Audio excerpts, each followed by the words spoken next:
Viewers, আসসালামু আলাইকুম। বিচার প্রার্থী সংশ্লিষ্ট সকলের অবগতির জন্য জানানো যাচ্ছে যে শিশু আদালতে যাদের মামলা বিচারাধীন রয়েছে, অপহরণ, ধর্ষণ, গুরুতর জখম, হত্যা, এই ধরনের হিনিয়াস অফেন্স ব্যতীত পেনাল কোডের বাকি যেসব ধারা আছে, যেমন পেনাল কোডের 427, 323, 324, 325, 379,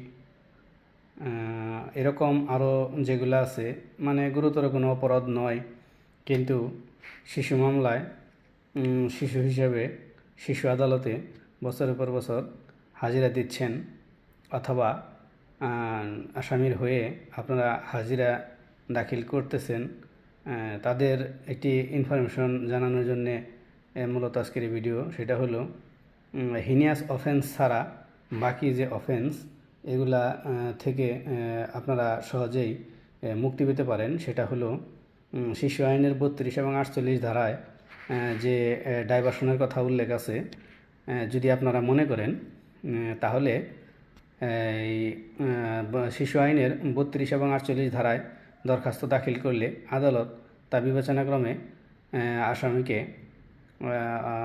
অভিযুক্ত শিশুকে অ্যাডভান্স খালাস দিতে পারেন। সেক্ষেত্রে ধারা অনুসারে তিনি জরিমানাও করতে পারেন, অথবা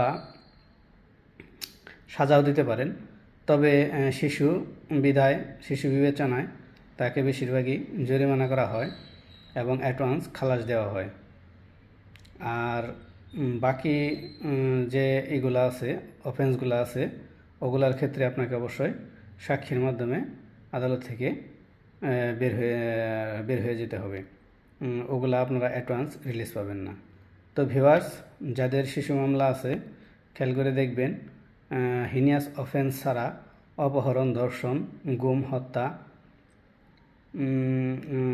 হত্যা এবং হিনিয়াস অফেন্স এগুলা ছাড়া বাকি সাধারণ কোনো অফেন্সের কারণে যেসব শিশু আদালতে বছরের পর বছর হাজিরা দিচ্ছেন, তারা 32 এবং 48 ধারায়, শিশু আইনের 32 এবং 48 ধারায় দরখাস্ত দিয়ে আদালত থেকে অ্যাডভান্স অব্যাহতি নিতে পারেন, অথবা মামলা হতে অব্যাহতি নিতে পারেন। তো ভিউয়ার্স, আজকে পর্যন্ত ভালো থাকবেন, সুস্থ থাকবেন, সচেতন থাকবেন।